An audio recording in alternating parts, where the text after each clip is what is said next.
राज्यसभा જ્યાં ગુલામ નબી આઝાદ સંબોધન કરી રહ્યા છે। तो मैं उसी सोच का हूं कि जहां भी जाएं मुझे प्यार मिला लोगों का, बहुत प्यार मिला। आनंद शर्मा जी ने जैसे बताया, शरद जी ने जैसे बताया कि उनको तो बहुत अरसे से जानता, मुझे सौभाग्य मिला और उसके लिए मैं बधाई देना चाहता हूं और धन्यवाद करता हूं। आज वो जिंदा नहीं, इंदिरा गांधी जी का, संजय गांधी जी का, जिनकी वजह से मैं यहां पहुंचा और फिर काम करने का अवसर मुझे तकरीबन 5 अध्यक्षों के साथ मिला और 4 या 5 प्राइम मिनिस्टरों के साथ मंत्रिमंडल में काम करने का मिला। लेकिन अवसर ये मिला कि मैं हिंदुस्तान के सभी 35-36 यूटीज और स्टेटों का इंचार्ज करने का अवसर मिला।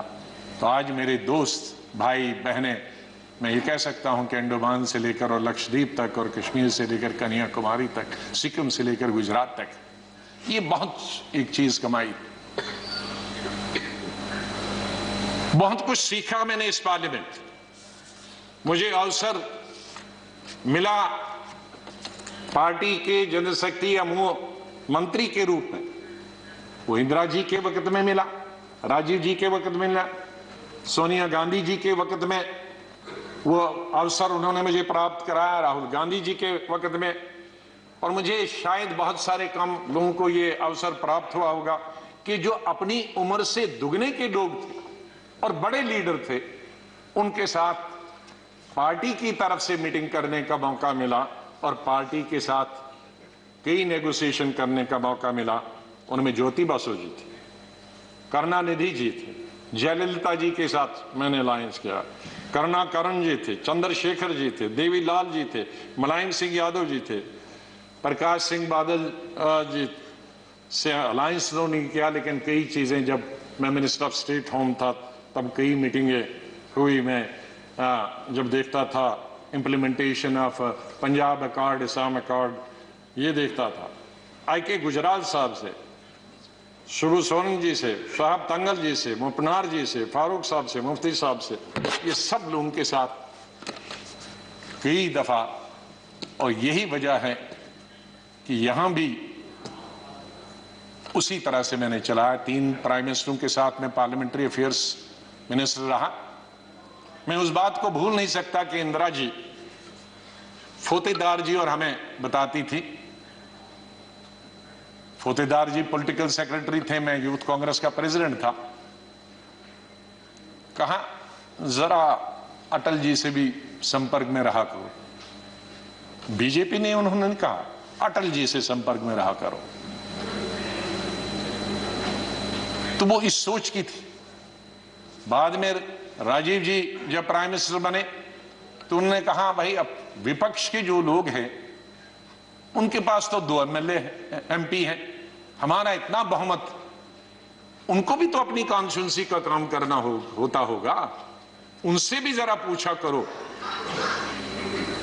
जब पार्लियामेंट्री अफेयर्स में मिनिस्टर बना मैं उनके वक्त में, राजीव गांधी जी, तो फिर एक दफा फिर याद दिलाया कि आप बहुत सारे काम अपनी पार्टी के कराते हो, विपक्ष के भी कुछ करते हो। मैंने कहा मैं बिल्कुल उनके भी पूछता हूं, जो जो बताते हैं, हर चीज आपको बताने की जरूरत नहीं, हम अपने लेवल पे करते हैं। और बाद में मैंने यही चीज माननीय अटल बिहारी वाजपेयी जी से सीखी। 5 साल 91 से 96 तक मैं पार्लियामेंट्री अफेयर्स मिनिस्टर रहा और भी पोर्टफोलियोज थे मेरे पास, और अटल जी विपक्ष के नेता रहे। हमारे पास बहुमत नहीं था और अलायंस भी नहीं था, माइनॉरिटी गवर्नमेंट थी, और उस माइनॉरिटी गवर्नमेंट में अटल बिहारी जी वाजपेयी जी विपक्ष के नेता हो, यह हाउस चलाना कितना आसान मुश्किल हो सकता। लेकिन मैं कहूंगा कि सबसे आसान हाउस चलाना उन 5 साल में मुझे अटल जी की लीडरशिप हुआ, और उनसे सीखा मैंने कि किस तरह से हल निकाला जा सकता, विपक्ष की भी बात रहे और सरकार की भी बात रहे। मैंने अपने एलओपी के जमाने में ये कोशिश की कि हम यहां आए हैं लोगों ने हमको चुना है कानून बनाने के लिए, लोगों ने हमें चुना है कई मसलों का समाधान निकालने के लिए, हल निकालने के लिए, उनकी मुश्किलात, उनके लिए रोजगार पैदा करना, एम्प्लॉयमेंट करना, डेवलपमेंट करना, विकास करना, सड़कें, नहरें, स्कूल, कॉलेज, अस्पताल बनाना, बिजली पैदावार करना। तो अगर हम हर वक्त ये आपस में ही लड़ते रहे, झगड़ते रहे और वो कानून पास नहीं होंगे तो लोगों का विश्वास हमसे उड़ जाएगा। इसलिए जब भी मैं अपने साथियों को भी समझाता था कि इसको मिक्स करो, एक आध दिन विरोध दिखाओ, एक आध दिन झगड़ा करो और बाकी दिन डिस्कशन करें। ये मैंने हमेशा प्रयास किया अपने। मैं धन्यवाद करता हूं हमारे उस तरफ के भी साथियों को जिन्होंने, और इस तरफ के सभी लीडरों को जिन्होंने उस प्रयास में पूरा अपना सहयोग दिया। मैं अपनी बात गृह मंत्री जी को स्टेटमेंट देना था, मैं उनका धन्यवाद करता हूं और सबसे ज्यादा धन्यवाद मैं प्राइम मिनिस्टर का करता हूं कि आपने सबको सुना, आपने इतना समय 2 घंटे से ज्यादा यहां समय दिया, आप बहुत भावुक हुए और सच है, हकीकत। अगर सच बताएं सर, मेरे माता पिता की जब डेथ हुई मेरे आंखों से आंसू निकले, लेकिन मैं चिल्ला के रो नहीं पाया। मैंने जिंदगी में सिर्फ चिल्ला के रोया। और जब रोता है इंसान तो वो कोई चिल्ला के रोने के लिए तो आपको आर्टिफिशियल होने की जरूरत नहीं। वो थी पहली संजय गांधी की मौत, इंदिरा गांधी की मौत, राजीव गांधी की मौत, अलग अलग जगह थी क्योंकि तीनों मौतें अचानक हो गई थी।